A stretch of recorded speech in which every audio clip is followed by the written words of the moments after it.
On est avec Éric Sévigny. Tu habites dans quel coin du Québec, Éric? J'étais à Boucherville, mon atelier est à la Prairie. OK, donc c'est pas tellement loin.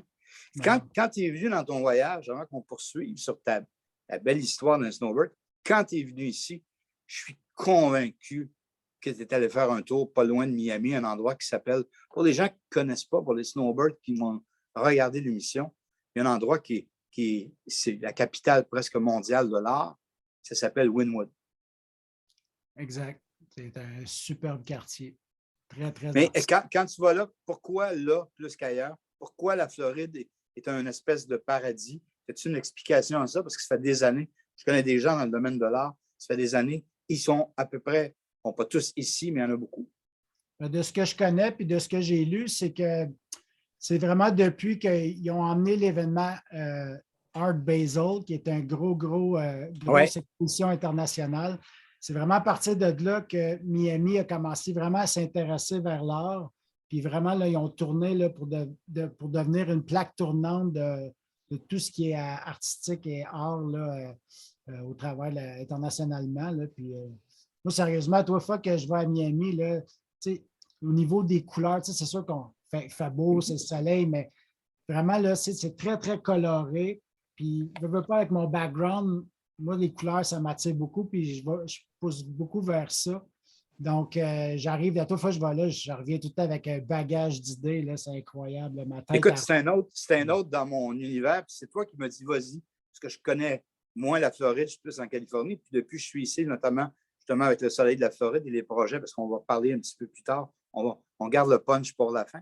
Moi, je suis venu voir ça et c'est fascinant. C'est un gros Disneyland, mais c'est des quartiers. Moi, j'avais vécu la même chose à Montmartre, mais ça n'a rien à voir là-bas. C'est vraiment actualisé aujourd'hui. C'est des jeunes que là-bas. Hein. Tu vois presque pas de personnes âgées là.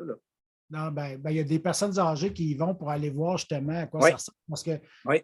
c'est la beauté de ça, justement, à comparer. Tu sais, Montmartre, visuellement, c'est des vieux buildings, les artistes sont installés, ils peignent.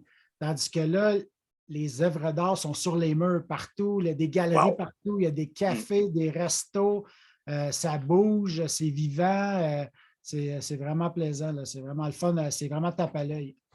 C'est ça. C'est comme si on revient, on parle de bande dessinée. C'est comme un peu le grand quartier général d'Astérix et Obélix là, quand ils sont réfugiés pour se cacher des Romains. Je vois ça un petit peu comme ça. C'est l'image de fond que j'ai eue. On revient à ton histoire. Donc, tu es arrivé chez Sinard. Tu as fait quelques années.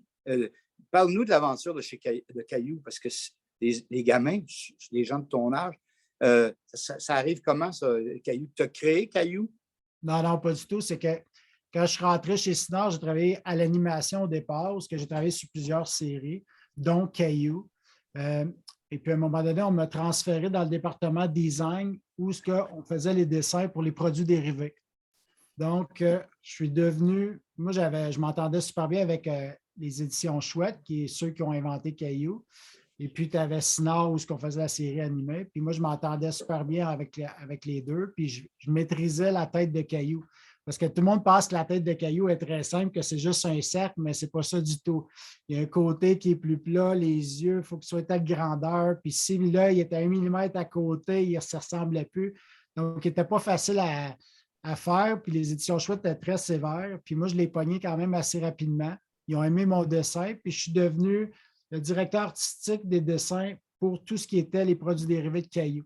Donc, avec les années, je suis là. Puis donc, j'ai été en charge de faire le Style Guide, le guide de normes de Caillou. Donc, c'est une grosse bible avec plein de dessins de Caillou. Quand les gens achètent les droits pour faire des produits dérivés de Caillou, on cette bible-là.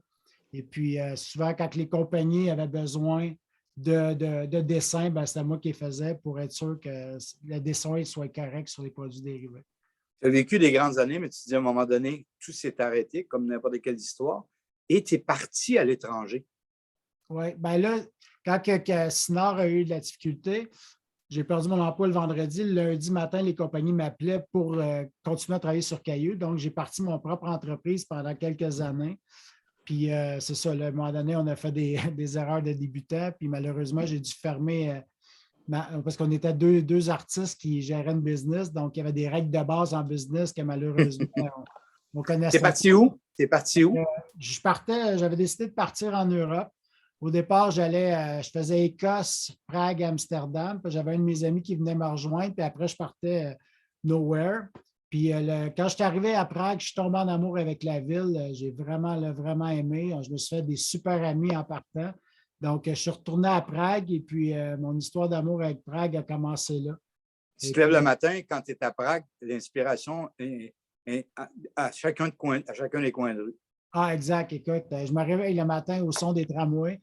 Tu sais, les clochettes des tramways, puis juste d'aller marcher, là, c'était tellement ressourçant. Puis comme tu dis, il n'y a pas une journée là, que je n'allais pas marcher parce que ça remplissait ma tête d'idées puis de projets. Puis écoute, j'ai été une dizaine d'années justement là, à faire in and out Montréal-Prague. OK. Écoute, on va garder le troisième épisode pour le meilleur parce que là, on va parler de tes expériences dans le sport et du pourquoi que le snowbird qui est revenu de vacances va être obligé de revenir en Floride. On en parle après la pause.